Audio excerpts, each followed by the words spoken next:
जय गुरुदेव।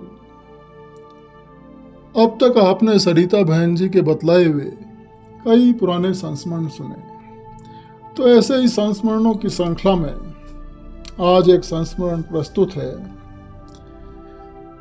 सरिता बहन जी ने बतलाया कि आजमगढ़ के सेठ गोवर्धन दास, उनसे हमारा परिचय हमारे घर पर लखनऊ में ही हुआ था। तो आजमगढ़ में उस समय सत्संग की शुरुआत थी, और जैसा कि सभी संत महात्माओं के साथ होता आया है, उसी तरह से परम पूज्य स्वामी जी महाराज के सत्संग के विरोध की आंधी भी उस समय उठ खड़ी हुई थी। तो उसी आंधी में सेठ गोवर्धन दास लखनऊ आए थे। परम पूज्य स्वामी जी महाराज उस समय लखनऊ में ही थे।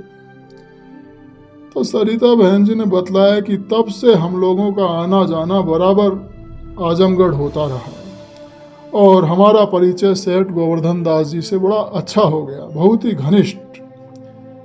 तो आजमगढ़ में जब सत्संग के विरोध की आंधी चल रही थी, तो परम पूज्य स्वामी जी महाराज के लिए तरह तरह की अफवाह फैला दी गई थी, और सत्संग में आते जाते लोगों पर लोग तरह तरह की छीटाकशी करते थे, व्यंग्य कसते थे।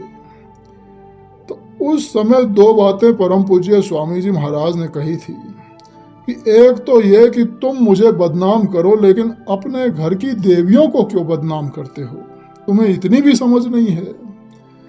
और दूसरी बात परम पूज्य स्वामी जी महाराज ने कही थी सिविल कोर्ट के मैदान में कि मुझको लेकर आजमगढ़ में इतना बड़ा तूफान मचा हुआ है, तो यहाँ के डीएम की जिम्मेदारी है कि वो आकर यहाँ खुद देखें और पता लगाएं कि सच्चाई क्या है। कोई भी बाहर से आकर यहाँ कुछ भी करके चला जाए और डीएम चुपचाप देखते रहें। तो एक बार की बात है, आजमगढ़ में एक बहुत पुराने गुरु भाई राम समुझ लाल जी के मकान में उस समय परम पूज्य स्वामी जी महाराज बैठे हुए थे। तो वहाँ पर 8-10 प्रेमी भी बैठे थे। तो परम पूज्य स्वामी जी महाराज ने सत्संग की बातें कुछ हाथ हिलाते हुए कहा कि सब लोग भजन कर लो, जिंदगी का क्या भरोसा कब श्वासों की पूंजी खत्म हो जाए।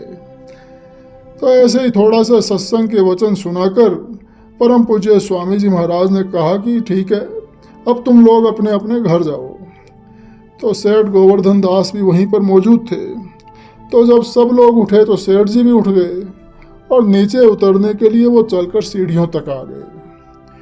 तो वहाँ सेठ जी को ऐसा भ्रम हो गया कि स्वामी जी महाराज ने श्वासों की पूंजी वाली बात उन्हीं की तरफ इशारा करते हुए उनके लिए व्यक्तिगत रूप से कही है।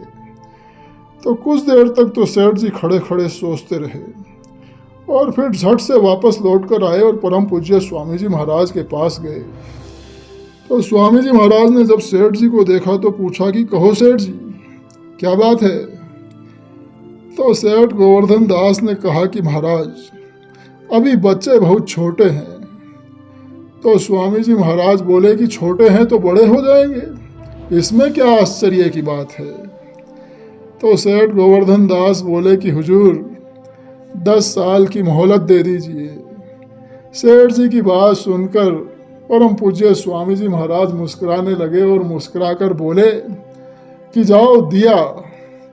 तो स्वामी जी महाराज का आशीर्वाद पाकर सेठ जी आश्वस्त हो गए और कमरे से बाहर निकलकर जीने की तरफ बढ़ने लगे, नीचे उतरने के लिए। तो एकाएक सेठ जी के दिमाग में कुछ आया तो सेठ जी वहीं रुक गए और सोचने लगे। बराबर सोचते रहे और फिर वापस लौटकर परम पूज्य स्वामी जी महाराज के पास आए। तो स्वामी जी महाराज ने फिर से सेठ जी को देखा तो पूछा कि अरे सेठ जी, अब क्या बात है। तो सेठ जी बोले कि महाराज 10 साल तो बहुत कम है, 20 साल की मोहलत दे दीजिए महाराज। तो परम पूज्य स्वामी जी महाराज मुस्कुराने लगे और फिर मुस्कुराकर बोले कि जाओ दिया। तो स्वामी जी महाराज का आशीर्वाद पाकर फिर सेठ जी आश्वस्त होकर वहाँ से चले गए। फिर बच्चे बड़े हुए, नाती पोते भी बड़े हो गए।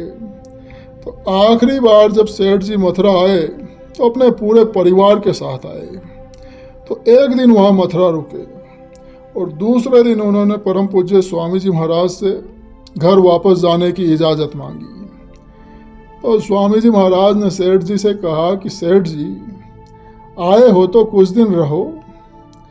तो सेठ जी ने कहा कि महाराज, घर पर कई ज़रूरी काम रुके हुए हैं। तो स्वामी जी महाराज ने कहा कि अब तो तुम्हारे बच्चे सब संभाल ही रहे हैं, बच्चों को भेज दो और तुम रुक जाओ। तो उस दिन तो सेठ जी रुक गए, लेकिन उसके दूसरे दिन फिर उन्होंने स्वामी जी महाराज से घर जाने की इजाज़त मांगी। तो स्वामी जी महाराज ने कहा कि अच्छा ठीक है, चले जाओ। फिर सेठ जी सपरिवार वापस आजमगढ़ को लौट गए। फिर थोड़े ही दिनों बाद सेठ जी ने अपना चोला छोड़ दिया, मतलब सेठ जी दुनिया छोड़कर चले गए। परम पूज्य स्वामी जी महाराज की उन पर बड़ी दया कृपा रही। जय गुरुदेव।